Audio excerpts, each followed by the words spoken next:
With that down, let's talk about this.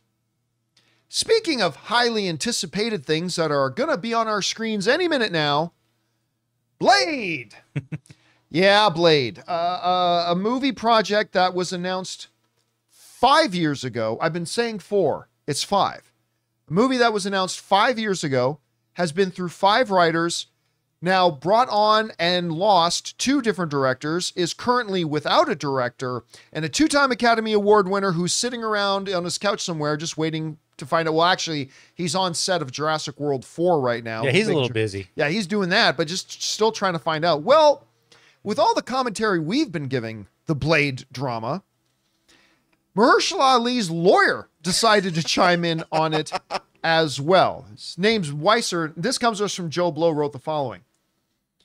His lawyer said, that deal to do Blade was in 2019, and they still haven't shot it, which is pretty much the craziest thing I've seen in my professional experience. We are talking about an actor's lawyer crap talking a project right now.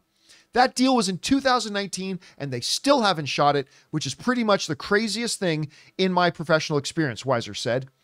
If you'd like a little perspective, and this is mind-boggling, think about this, guys.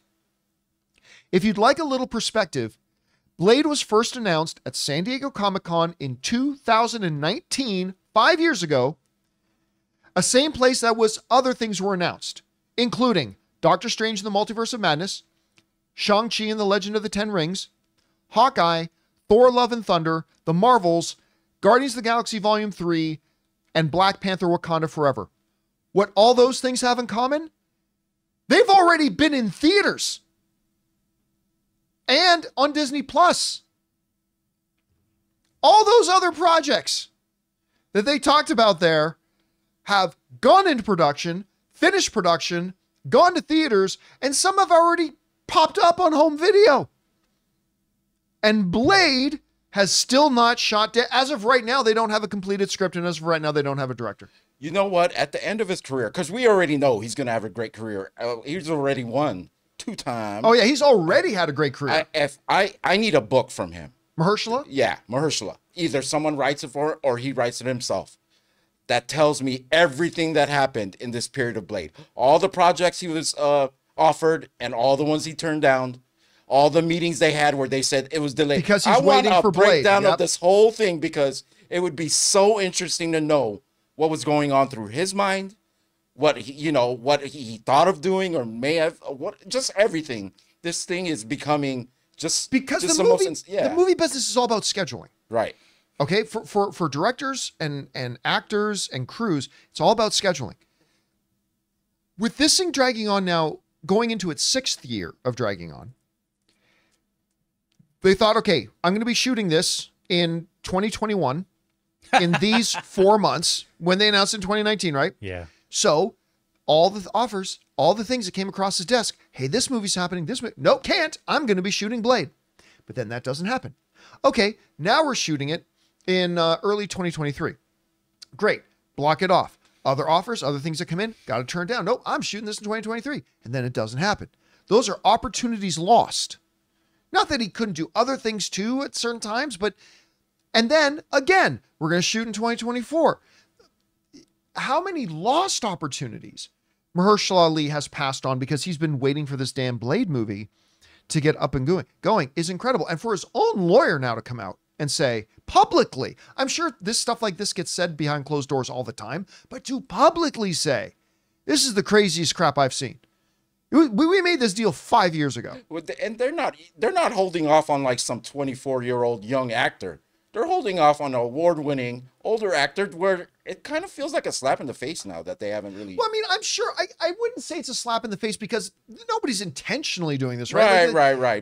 But it's again, we're used to seeing this with Star Wars, but this is the first time for Marvel, and I mentioned this the other week, that they look incompetent on this project. Granted, they've done like over 30 other films that get produced, made, and out to theaters perfectly without a hitch. But this one is an embarrassment. This is a black eye to them. I wonder if the lawyer's laying down a foundation for an exit. You know what? I don't think you're wrong. I was Because going to go there with this that. is I his think you might be team. right. And he's making it public. Shut your mouth. Oh, Look, with all the changes we've heard recently, maybe it's a good sign that Marvel finally is making this their top priority. I hope so. I mean, there's the Jordan Peele whispers, like, and we've had- like maybe, but we have said that before. We have said good news. I remember in 2023, early good news, new writer. Okay, we know there'd been drama, but now they got a new writer.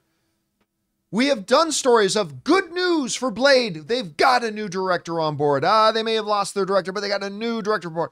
We have had several stories on this show over the past 4 years of good news for Blade fans. And here we are we're getting to the midpoint now, 2024. No script, no director, no clue. And it's becoming a joke. When they cast Mahershala Ali, who is one of the world's great actors right now, there were questions about, Mahershala is awesome, but is he a little bit old to start a new franchise? Like to start from scratch, to start a brand new franchise. Is he a little bit old? Maybe, maybe not, whatever. It's 5 years later. At the earliest, if everything goes right and every domino falls in the way it's supposed to go, we're not getting a Blade movie until 2026. And that's if everything goes perfectly smooth from here until when it comes out. Earliest is 2026. It ain't going to make its 2025 release date. That's gone. You can forget about that. So when it gets to the point that even the lawyer is coming out and saying this, it's pretty crazy. Ugh. It's pretty crazy. So, I mean, it's just, again, it's that one thing for them that is not only an embarrassment for them, but it's getting worse. And what's worse too is that they've been stringing on the fans. Again, not intentionally. They wanted this thing to get made, but it is what it is. Guys, we want to take a second to thank a sponsor of today's video, Game Time. My wife Ann and I love going to events, whether they're comedy shows, concerts, an LA Lakers game. I mean, just the other night we went to go see Ronnie Chang and it was awesome. We love having these new experiences and new memories. And our sponsor Game Time makes getting tickets for concerts and events faster and easier, even if you don't buy tickets right away. Because prices on the Game Time app actually go down the closer you get to the show start time. With killer last minute deals, all-in prices, views from your seat, and their lowest price guarantee, Game Time takes the guesswork out of buying event tickets. I couldn't believe how easy and most importantly, intuitively, the entire app works. Finding the event I was looking for couldn't have been easier. The way it lays out the map of the venue, letting you know exactly where the seats are that you're looking for, and how easy the process was to choose and buy those tickets. So don't worry if you think you're too late to get tickets to that big event you and your friend want to go to. They have last minute deals. Save up to 60% off buying last minute for sports, concerts, comedy, theater, whatever. So guys, take the guesswork out of buying concert tickets with Game Time. Download the Game Time app, create an account, and use the code CAMPIA for $20 off your first purchase. Terms apply. Again, create an account and redeem code CAMPEA, CAMPEA, for $20 off. Download Game Time today. Last minute tickets, lowest price, guaranteed. Anyway, guys, question is for you. What do you think about this? I mean, every other project they talked about at that event has not only gone into production, not only been put out in theaters or on a Disney Plus, but then finished its theatrical run, been on Disney Plus for years. I mean, it's to the point now that even Mahershala Ali's lawyer is coming out and crap talking it, which, as Jonathan pointed out, might be a precursor for them starting to build a foundation to get Mahershala Ali out of the deal. Whatever you think is happening, guys, jump down to the comment section below and let us know your thoughts. Hey guys, thanks so much for watching this video. Make sure you like the video, leave a comment, and subscribe to our channel. And don't forget, we have a daily podcast called the John Campea Show Podcast, available on Apple Podcasts, Spotify, or your favorite podcasting app of choice. Go and subscribe to it today so it'll be there when you need it.